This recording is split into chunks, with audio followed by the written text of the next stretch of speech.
Hi guys, Shane here, Aus Flight Simmer. Welcome to another episode of Test Drive. Now, if you haven't seen one of these before, this is where we take an aircraft, a scenery, or a utility in different flight simulators. I'll take it for a spin around the block and give you my first impressions. Is it worth your value for money? So, basically, a try before you buy. In this week's episode, we are checking out the new Just Flight release for Prepar3D, and it is the Duchess 76. This aircraft has been developed by the same team, Just Flight's in-house team that come up with the Arrow 3 and all the other GA aircraft at late, so it should be pretty good and looking forward to checking it out. If you're not familiar with the Duchess, it is a low-wing monoplane with all metal structures. It takes about 4 seats and it has a retractable tricycle undercarriage and the T-tail. The aircraft first flew in September in 1974. It was put in introduction in 1978. The primary user for the aircraft is flight schools, and about 430 plus aircraft have been built. Other similar aircraft you've put in the same category is the PA-44 Seminole and also the Cessna 310. Just Flight's version of the Duchess comes with 10 liveries. In today's video I'm using a UK livery in the US, but that's only because I like the livery. It comes with numerous animations I should say, including passengers and baggage doors, storm windows, sun visors, and also engine exhaust. Has a bunch of ground equipment with chocks and tie downs. All the textures are done in HD, which you can see. It's pretty high quality on the outside, and they've all done bump textures and specular mapping, so very similar to the quality of what they've done with the Arrow series as well. They also included authentic labeling and place cards based, and those are found in real aircraft, which is cool. It's a nice touch. All in all, I think the Just Flight in-house team have done a great job with the exterior of the Duchess. You can see that high quality of work when it comes to 3D modeling and also all the textures. And I would expect this now, of seeing the type of work that has come out of that development team. With saying all that, we'll quickly check out the menus that come with the aircraft, and then we'll jump in the cockpit and see if the Duchess flies as good as she looks on the ground.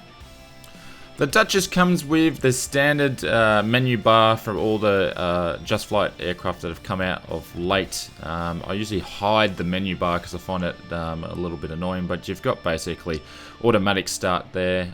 You also have the checklist. The checklist is probably my favorite thing because you can actually click it and check it off of what you're doing with the aircraft. Also the flight computer. I don't think I've really ever used this as I'm sitting in a 3D cockpit. I just basically look at the gauges to tell me what I'm doing, and also you've got the little I don't know, what do you call it, a little pull manual tug or what it is to pull the aircraft around to where you'll need it. Other than that's pretty much it. You've got the other menu in the menu bar for P3D, things like cold and dark start, and you can turn on engine management and all that sort of stuff. So pretty much the standard that comes with all Just Flight aircraft as of late.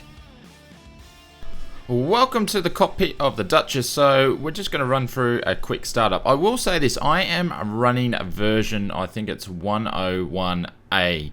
Now this version is quite buggy, and you'll see some bugs that I've actually picked up, but you know, all these things can be worked out in some of the patches. So I do like the sounds of the aircraft, but some of the bugs that I've come across is the switches. When you turn it off, that's when the noise goes, or when you start one engine, the second throttle won't work, it's become stuck. So you'll see that sort of stuff, and I have also some issues with the GPS later on in flight, but there's sort of things that I would expect them to be, they'll fix in patch 1. So we just started the right engine there, then we'll start the left engine, and this is when I get stuck because I'll move the throttles up and you can see the needle's working but the throttles won't move, and then also my right engine will conk out. But like I said, these are small sort of things. These things can be fixed in patches, and my overall experience, I think towards the end of the day, once this aircraft is patched, they will work fine. So I've also read the manual I should say, and I can't see myself doing anything wrong, and I've also watched real YouTube videos of real flights of the Duchess doing the startup. So alternators are on. We will jump outside so you can hear the noises of the engines outside the aircraft, and we'll complete the startup.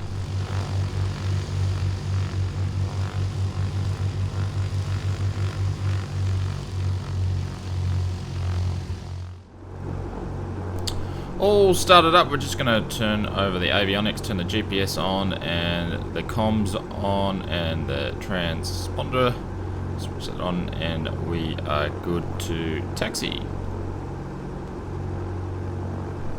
So we're ready to taxi. We're going to turn the taxi light on, and we will drop the brake and we'll get going. So my first impressions, I've done about 5 or 6 flights with this aircraft, and I spent a lot of time doing some pattern work and taxiing around.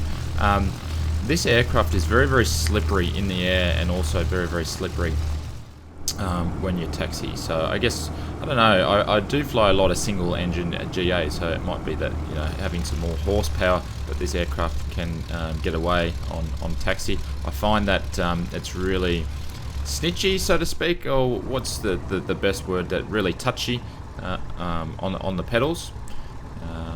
But yeah, once you get the hang of it, I guess it's okay.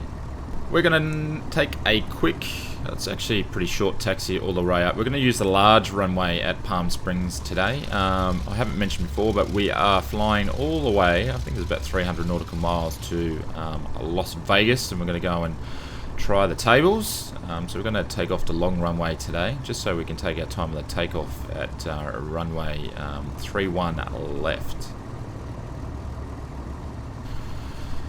We are getting configured for takeoff, so we are going to turn the transponder on, and then we'll turn our taxi lights off and our landing lights on. Also, we'll do a 1 notch of flaps. So this takeoff, what I'm going to do is we'll hear the gears and the flaps sounds from the cabin or from the cockpit, and then when we're landing, we'll do some outside shots and some sounds of the gears also.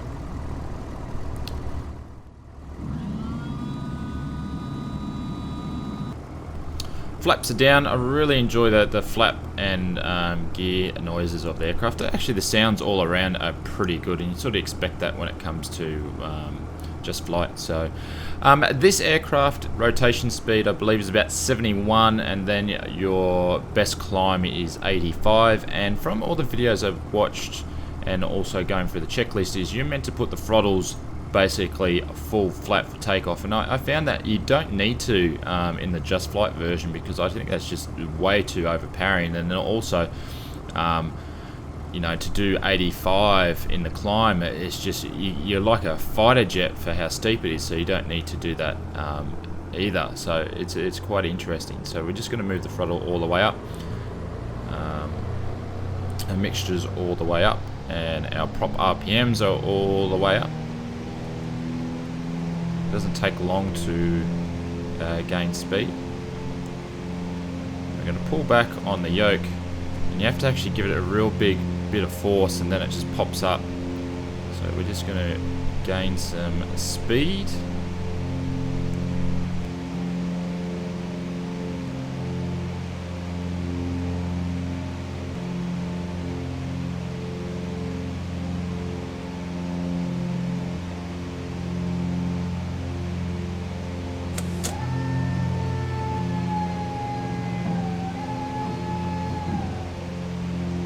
So gears are going up. So as you can see, we're the VS speed is 1,000. We've still got we're only just winding the flaps down now, and we're sitting at 110. So we will pitch it up. But yeah, she flies very, very well and climbs extremely well. Like we're way over too much now. So we're going to begin our right-hand turn, and we're going to make our way, and we'll keep ascending over the mountains on our way to Las Vegas. This aircraft, you know, for turning, you know, making left and right turns, it actually turns very, very, very nice, and can hold altitude quite well. So just sort of general hand flying on the aircraft is really nice. So we've been saying that we're going to skip ahead of time. We'll do a bit of montage as we are leaving Palm Springs, and we'll come back to you as we're about in our cruise, and we'll take a look at the cockpit.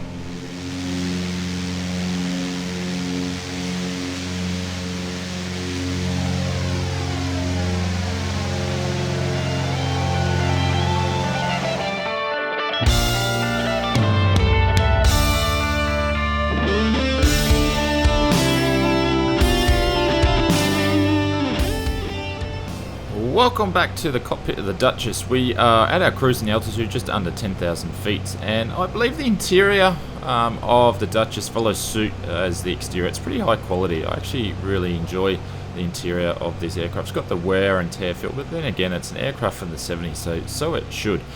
Some of the things that they've included in the interior as feature-wise are authentic wobbling of the RPM needle, so I've definitely seen that. Remember, you've got the checklist as well to go through and check off where you got to. Pretty much all the buttons and things, they all work. Things like the circuit breakers, they are all modelled, and things they switch on, and it actually sounds quite good. I'm using the standard GPS that comes with the aircraft, but also it does suit the Flight 1 GTN if you can get it to work in the latest versions of Prepared. But the aircraft is fully functional with a comprehensive IFR compatible avionics, which that's what they state on their website, and that's true, it is included. Also, it's got a weather radar. I haven't seen any clouds today to really see if that works or not. Some of the systems that also have been included is obviously engine management, so you've got to make sure you don't foul the spark plugs, electronic systems, batteries, alternators, functional circuit breakers, fuel system, fuel pump selectors, hydraulics, and a few other features too. We'll take a quick look at how the aircraft looks with the lights on. So pretty standard stuff, but everything is all lit up quite well. And you can see what you're doing. So we've been saying that we're going to keep flying along. We'll take another montage, and then we'll be descending into Las Vegas.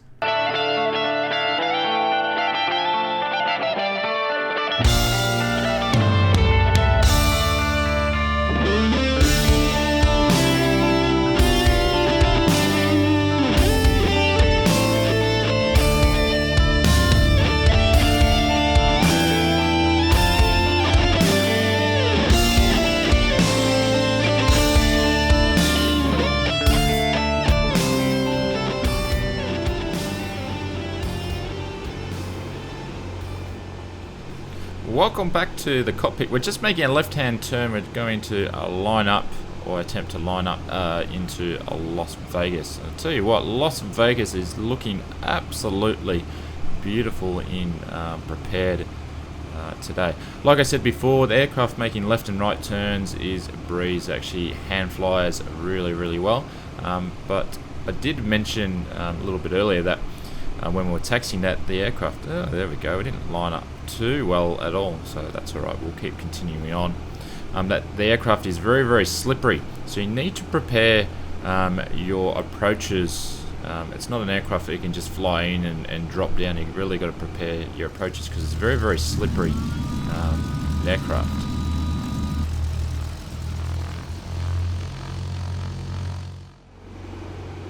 First notch, flaps are down. Obviously, I got the sounds turned up a little bit more than usual just for the video, but no, the flaps sound great on the exterior as well. Now we'll go with the landing gear.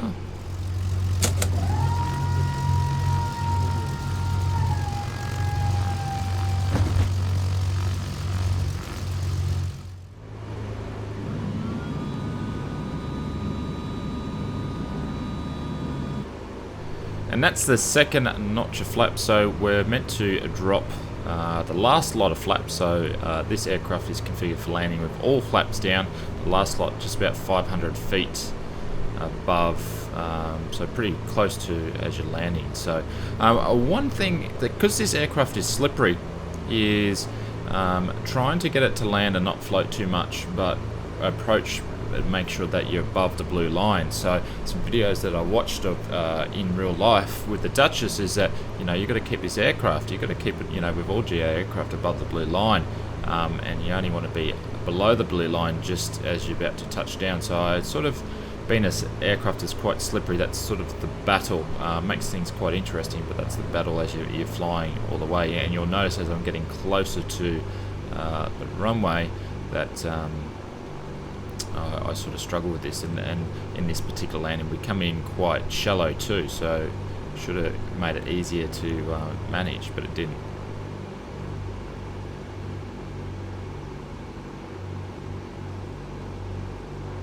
So I'm going to be quiet now. Please enjoy the landing, and then we'll take a look at the replay after that.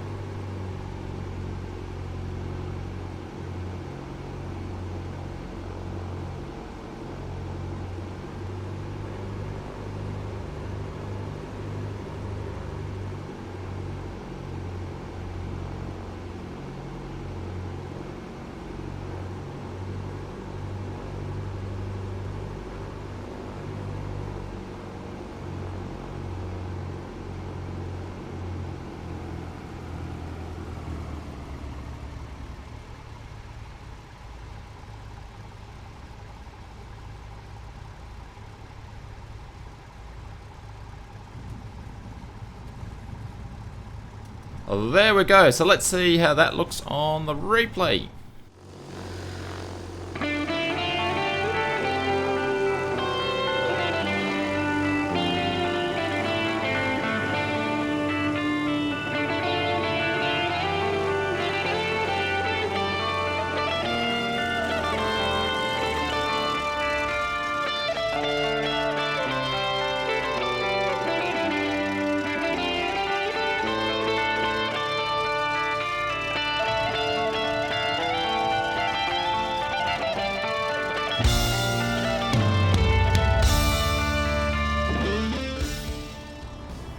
So we're just pulling off the runway. I'm not familiar with the airport where the GA is, so we'll make our way.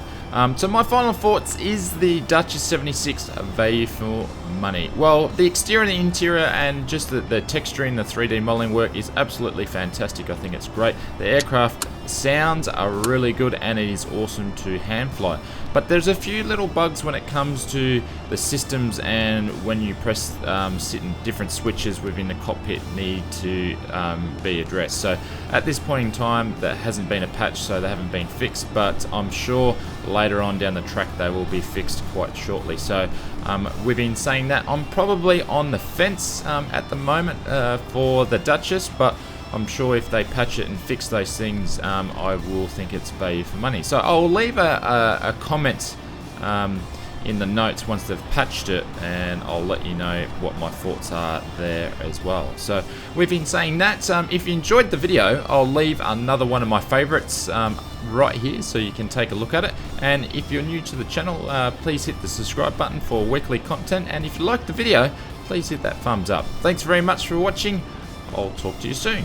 See ya. Goodbye.